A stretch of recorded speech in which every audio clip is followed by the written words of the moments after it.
first team and second team All Pro, at least from the 49ers players that made it. Now, there's an argument for players that didn't make it. So I figured we would also talk about that.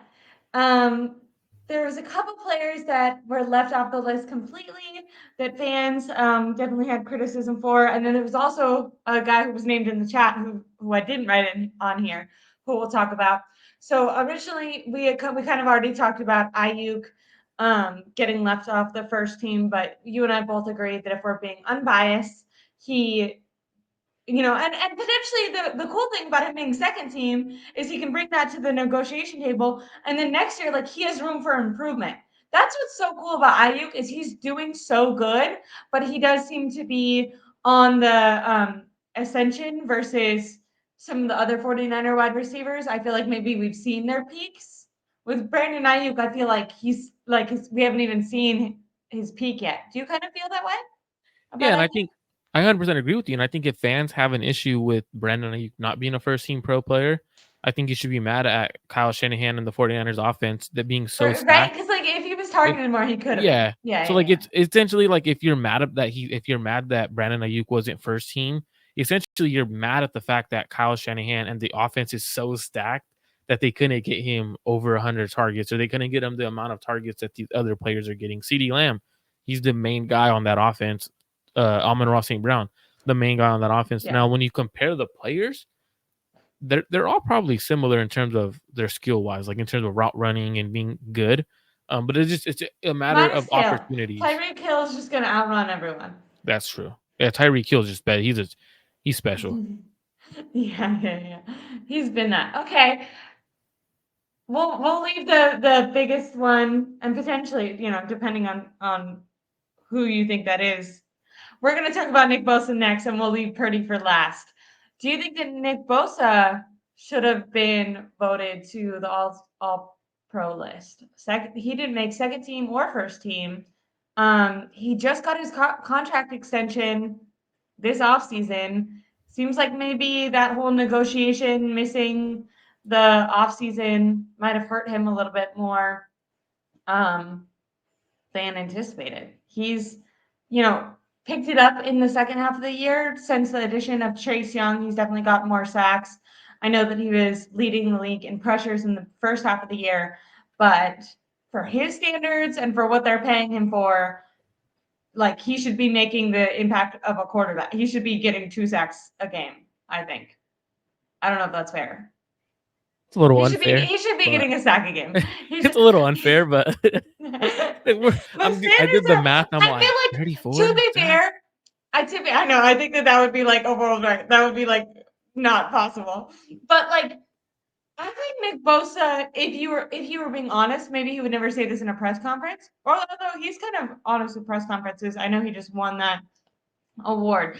I bet he holds himself to. I bet he feels disappointed with his production this year, even though he's done well. Like, you don't when you get that extension, you should obviously be first team. And I think my hot take is he didn't deserve to be on the list ahead of the people that were named. And I agree. I don't think it's a hot take at all. I agree. You look at the first team, all pros, right? You got Myles Garrett, TJ Watt. Those are the top 2 players for defensive player of the year. They're in the top like 3 or 4 in terms of like I want to say for sure Myles Garrett's a favorite to win. Um, Yeah. TJ Watt, I believe, is number 2 or 3. Yeah. He has 17. You're He has gonna see 17 his sacks, impact when the Steelers lose by a million in the freaking and he first round of and, the playoffs. I and can't he might not have believe played. he got injured. That sucks. That's what sucks. Didn't It's he like like tear his ACL or am I dumb? I think it's like a grade 3 MCL sprain, I believe. So Okay. pretty much a tore his MCL. But then you look at the second team All Pro list, and it sucks because it's Michael Parsons, who's a Dallas Cowboy, like right, like it sucks seeing that. Like I know. obviously, as you don't want Cowboy players to be Come winning on, it, Nick Bosa, get mad. You better come back angry next year. but Ain't no Michael cowboy Parsons, going ahead of you. but it's like Michael Parsons had a good year, and then you look at Max Crosby. Max Crosby also had a good year, and Max Crosby is a player who Max Crosby plays. is like quietly, I feel like very underrated because he's on the Raiders and the Raiders suck, so no one cares. But like, he's the best thing on that. Like, he's the You know how people talk about Aaron Donald when they talk about the Rams defense? I Mhm. feel like that's how the people should talk about Max Crosby. Maybe he's not underrated. I guess he got on the second team. Maybe he's perfectly rated. And it's what's crazy is for the next, like, 4 or 5 years, as long as all 5 of those players are in the All-Pro or playing, they're gonna be switching. One player's not gonna make the All-Pro, and then that team or that fan base is gonna say that player was It'll be like a snubbed. cool little feisty back and forth between them all, though. I kind of like that, like competitiveness between the best of the Mhm. best. So it's interesting. I don't think Bosa got snubbed.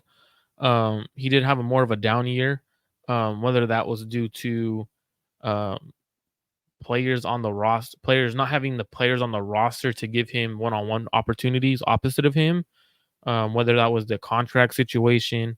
I'm not too sure what caused My him to have only such a down year. issue, my only issue with the like player excuse is, does Miles Garrett not get triple teamed every game? I feel like he does. He does. Does did you, the last time I watched a Dallas Cowboys game, you could have called a holding, and I hate that I'm even saying this because screw the, I don't care about the Dallas Cowboys ever. They, I hope that they get all the bad penalties.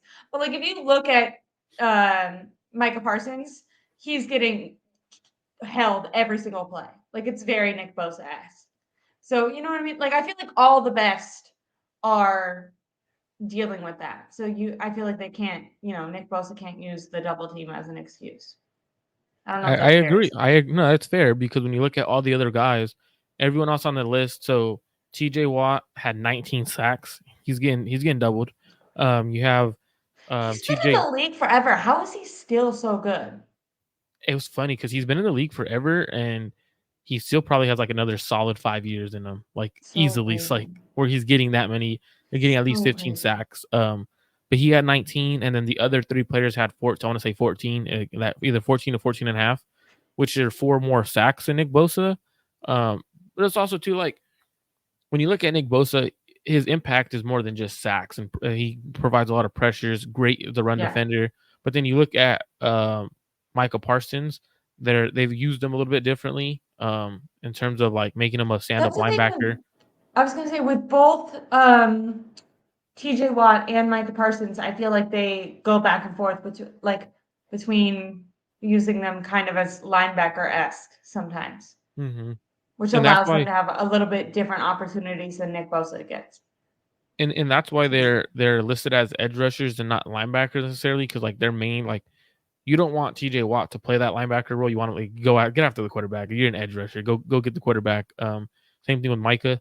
So I don't really think Nick Bosa was snubbed, and I agree with you on that one. I don't think that's necessarily um and Sprubel. I do see you put and 49ers do have Chase on the other end. You're right, but if you notice, Yeah, the so that. moment Chase came over, Nick Nick Bosa started Bosa's having a better second production, half of the yeah. year. Which is interesting because people have kind of been down on maybe the addition of Chase Young. Like he hasn't had that much production since the first, like, I think 2 or 3 games. He had good production like right away, and then he's kind of really trailed off. But if he's allowing Nick Bosa to get production, then like I feel like the 49ers would take that. You know what I mean? Absolutely, because right after like from there was one, two, three. Nick Bosa had a 3 game stretch where he had 1.5 sacks, 1.5 sacks, and then 2 sacks. So it's like going through stretches Yeah, like where the that and getting majority of your sacks right there. Like that's 5 sacks out of the 10. That's half his sacks in a 3 game stretch. What so half your sacks came in 3 games. Now I get sacks aren't everything. That I'm not it's not what I'm saying, but it's like you can't go missing for a good period of time, in my opinion. yeah, I completely agree.